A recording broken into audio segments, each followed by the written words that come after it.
పేరైతే మాకు రెగ్యులర్ గా తెలుసు, బట్ ఆవిడ పేరు మీ నోట్లోంచి ఒకసారి వింటే మన కార్యక్రమం స్టార్ట్ చేద్దాం. ఆవిడ పేరు ప్రియాంక, నేను ప్రియా అంటాను.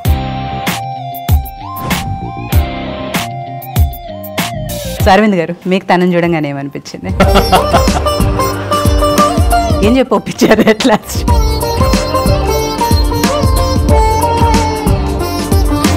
గడుసుగానే జవాబు ఇచ్చింది. సర్లే ఇంట్లో టైంపాస్ బాగానే ఉంటుందిలే అనుకున్నా. అందరూ భర్తలకు ఇచ్చే సజెషన్, బయట ఏమున్నా కూడా ఇంట్లోకి వచ్చే ముందు అన్ని వెపన్స్ వదిలేసి సరెండర్ అవ్వటం బెటర్.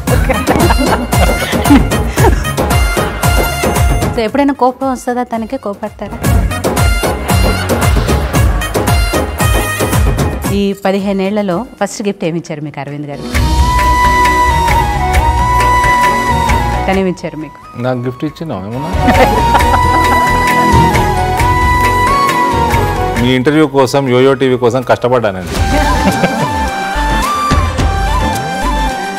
కార్యకర్తలతో కలవాలా, ప్రజల మధ్యలో ఉన్నట్టు ఉండాలా, ఇంట్లో భార్య పిల్లలతో ఉండాలా.